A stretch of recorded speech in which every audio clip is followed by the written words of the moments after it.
Ассалаумағалейкум достар. Бүгінгі сөйлесетін тақырыбымыз халықтың арасында Аристон деген атаумен тарқалған су ысытқышымыз жайлы болады. Көпшіліктер бұл Аристонымыз тоқ ұрып жатыр деген сияқты мәселелермен шығады. Оның тоқ ұруымыздың себебін бірінші қарастырып шығайық. Бұл Аристон емес, Роял деген су ысытқыш. Қазір қызып отырыпты. Шамамен 170-60 градус ыстық істеп тұрыпты. Бұл Аристонымыз ішінде тенмен істейді. Көріп тұрғандарыңыздай осыған ұқсас тен болады.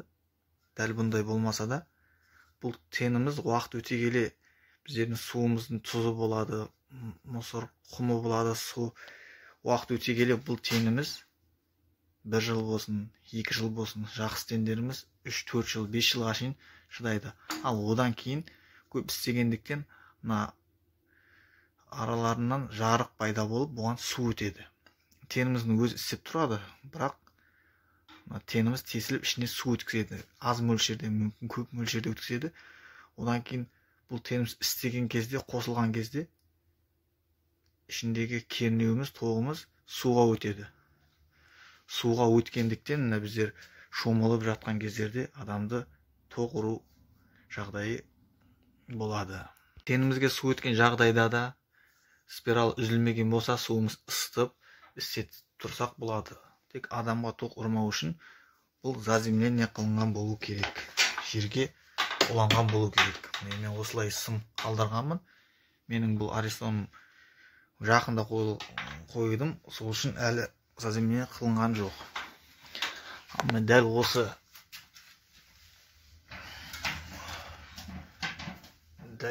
заземление даладан келіп жатыр. Бір сым қалдырып кеткенмін. Осыны Аристонымызды ашсақ болады. Мына жерде шуруп бар, 3 шурупта қатырылған. Өзінің заземление қатыратын жері бар, корпусында теміріне. Мына мұз сымымызды ашып алып, осының корпусына қатыруымыз керек. Ал мына кабельдің екінші ұшы сыртқа шығып, жерге уланған. Жерге уланған қалай улаймыз үй жағдайында, ол жайлы өткен видеода қысқаша көрсетіп кеткенмін. Сол видеодан қарап алсаңыздар болады. Ал тағы бір жолы, олай жалғамаймыз десеңіздер, дәл осы өзі вилкасы Аристонымыздың өзі плюс минус кететін, фаза нөл кететін екі нүсі болады. Вилкаңызда бәріңізге таныс. Ал оның мына жамбасында міне заземлениеге арналған өзінің және бір тетігі дейміз бе, сондай жері болады. Евро стандарттарда бұл. Мінекей, жақсы көрінбей жатыр. Евро стандарттарда осылай.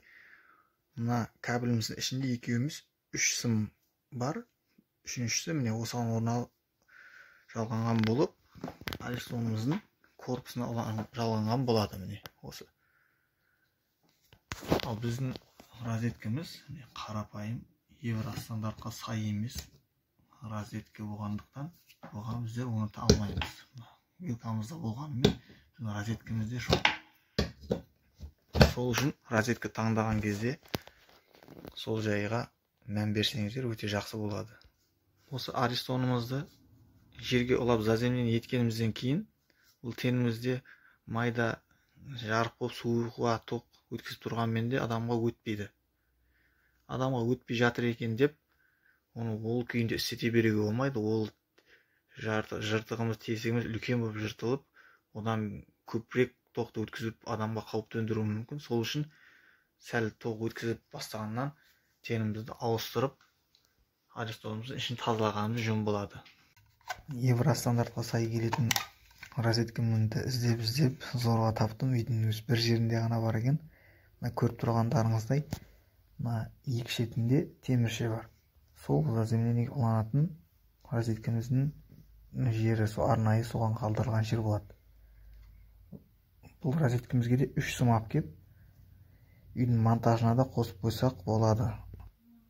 Розетка алмастырудан алдын дәл осындай розеткалерді алсаңыздар, үйдің монтажына үшеулік кабель тастап кетсеңіздер, үйдегі барлық заттар, кір машина дейсіз ба, тефаль ма, микроволновка барлығы тоқтан адамды тоғырудан қорғалған болады.